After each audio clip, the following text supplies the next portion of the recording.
Today's poem gives us a chance to talk about one of my absolute favorite things to talk about, something that I think we all forget all too often. Welcome to Strip Cover Lit, where we squeeze the bigger picture out of literature. I'm Adrian Ford, and we are here for another poetry discussion, which will appear, of course, in the poetry discussion playlist, now over 610 videos strong here on the channel. The poem in question is The Unknown Citizen by W.H. Auden, and it reads as such. To JS07M378, this marble monument is erected by the state. He was found by the Bureau of Statistics to be one against whom there was no official complaint, and all the reports on his conduct agree that, in the modern sense of an old-fashioned word, he was a saint. For in everything he did, he served the greater community. Except for the war till the day he retired, he worked in a factory and never got fired, but satisfied his employers, Fudge Motors Inc. Yet he wasn't a scab or odd in his views, for his union reports that he paid his dues. Our report on his union shows it was sound, and our social psychology workers found that he was popular with his mates and liked a drink. The press are convinced that he bought a paper every day, and that his reactions to advertisements were normal in every way.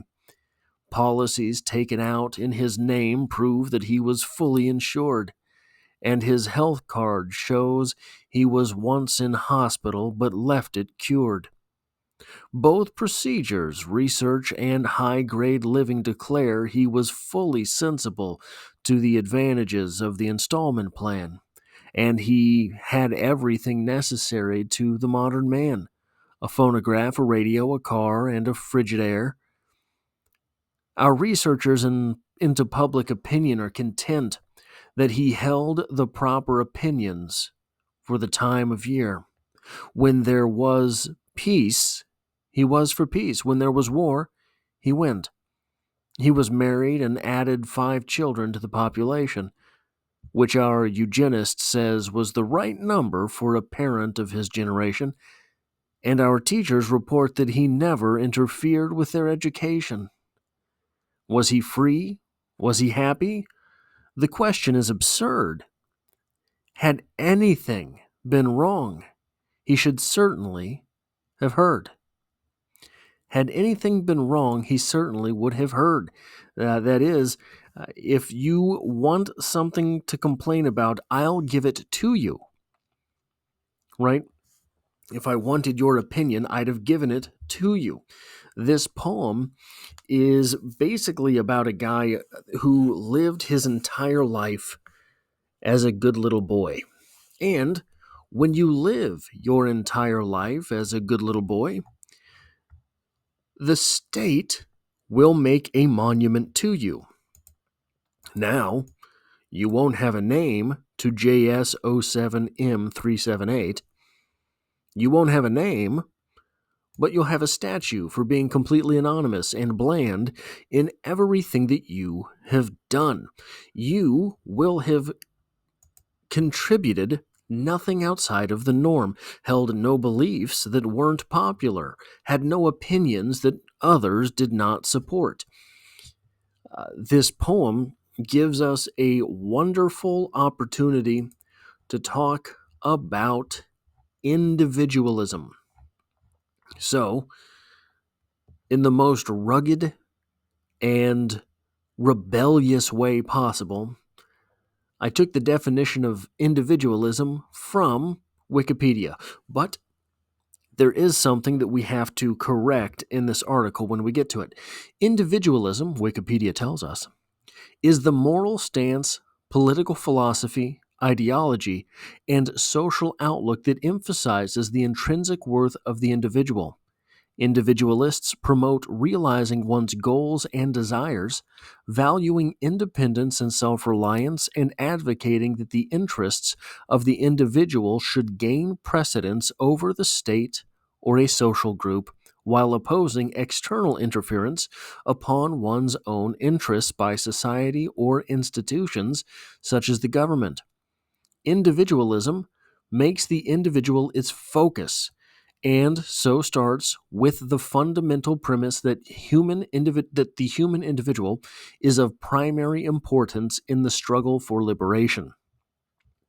Individualism is often defined in contrast to communitarianism, collectivism, and corporatism.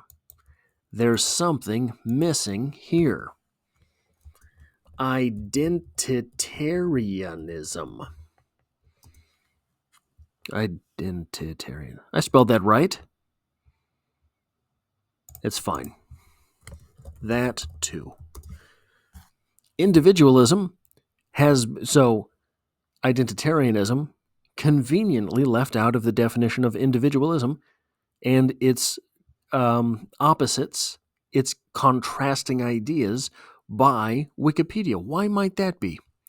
Individualism has been used as a term denoting the quality of being an individual, individuality, related to possessing an individual characteristic, a quirk.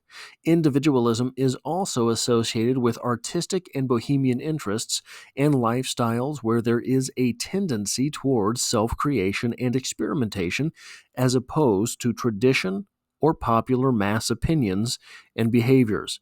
It is also associated with humanist philosophical positions and ethics. Here's my main question when it comes to individualism. The individual is who you are. So if you can't be an individual, who are you? Anyone else but you.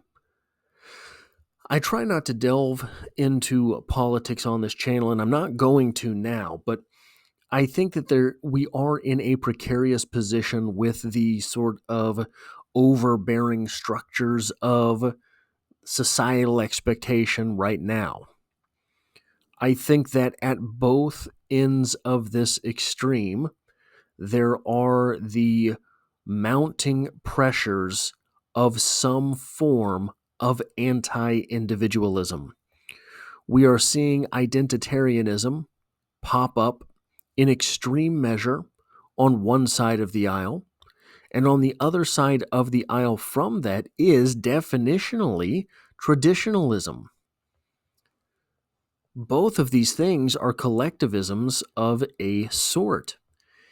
And I think that right now it is pretty clear that the tides of culture are swinging away from identitarianism.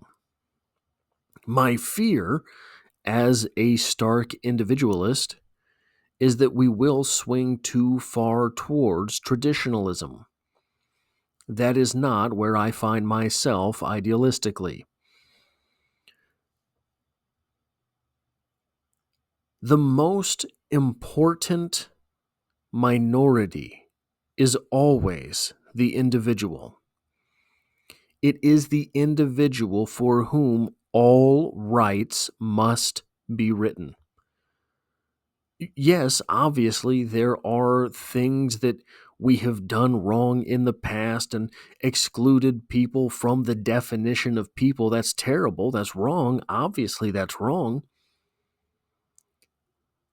But you cannot begin to recognize that wrong unless you can recognize members of that identity as individuals. Racism and sexism and all of these things pop up when we refuse minorities or women their identity as an individual. You cannot write all of a certain type of people off because they are not a type of people. They are a person. Each of them is a person. And that is, I think, where we are getting ourselves into trouble over and over again as the cultural pendulum swings from one side to the other. We get lost in forms of collectivism.